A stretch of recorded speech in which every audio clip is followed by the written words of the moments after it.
ஈரோடு மாவட்டம் பெருந்துறை அருகே சிப்காட் தொழில்பேட்டையில் பல ஆண்டுகளாக குவியலாக கொட்டி வைக்கப்பட்டுள்ள 500 டன் தோல் ஆலை கழிவுகளால் சுற்றுச்சூழல் பாதிக்கப்படுவதாக புகார் எழுந்துள்ளது.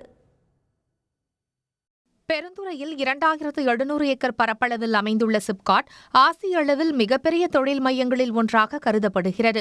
இங்கு 25 ஆண்டுகளுக்கும் மேலாக சாய ஆலைகள், பிளாஸ்டிக் ஆலை, தோல் ஆலைகள் என 200க்கும் மேற்பட்ட ஆலைகள் இயங்கி வருகின்றன. இங்குள்ள தோல் ஆலைகளின் பொது சுத்திகரிப்பு நிலையம் சுற்றுச்சூழல் விதிகளை பின்பற்ற தவறிவிட்டதாக கூறி கடந்த 2020ஆம் ஆண்டு மூடப்பட்டது. உற்பத்தி பணியின் போது இந்த ஆலைகள் வெளியேற்றிய நச்சுக் கழிவுகள் சிப்காட் ஆலை வளாகத்தில் குவியலாக கொட்டி வைக்கப்பட்டுள்ளன.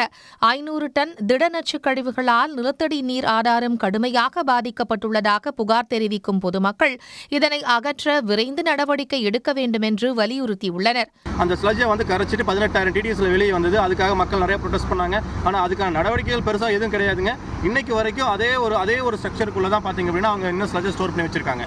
ஸோ இதுக்கு கவர்மெண்ட் என்ன சொல்கிறாங்க அப்படின்னா, ஸோ இப்போ வரைக்கும் 250 டன்ஸ் எடுத்துட்டோம், 4,000 டன் ஓவராலாக எடுத்திருக்கோம், 250 டன்ஸ் லெதரோட ட்ரீட்மெண்ட் பிளான் எடுத்திருக்கோம் அப்படின்னு சொல்லிட்டு அவங்க ஒரு அறிக்கை கொடுத்துருக்காங்க. ஆனால் இங்கே லெதரோட ஃபேக்ட்ரிஸில் பார்த்தீங்க அப்படின்னா மற்ற ஃபேக்ட்ரிஸ் ரன்னிங்கில் இருக்குது. ஆனால் இந்த ட்ரீட்மெண்ட் பிளான் இருக்கக்கூடிய ஸ்லட்ஜ் மட்டும் ஓப்பனில் ஒரு பேருக்கு கூட படுத்தா போட்டு மூடாமல் ஒரு கொடுமையான நிலைமையில் இருக்குது.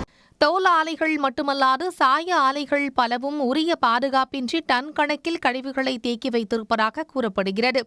எனவே சுற்றுச்சூழல் பாதுகாப்பை கருத்தில் கொண்டு ஆபத்தான முறையில் தேக்கி வைக்கப்பட்டுள்ள ஆலை கழிவுகளை உரிய பாதுகாப்புடன் அகற்ற அரசு நடவடிக்கை எடுக்க வேண்டும் என பெருந்துறை சுற்றுவட்டார பகுதி மக்கள் கோரிக்கை விடுத்துள்ளனர்.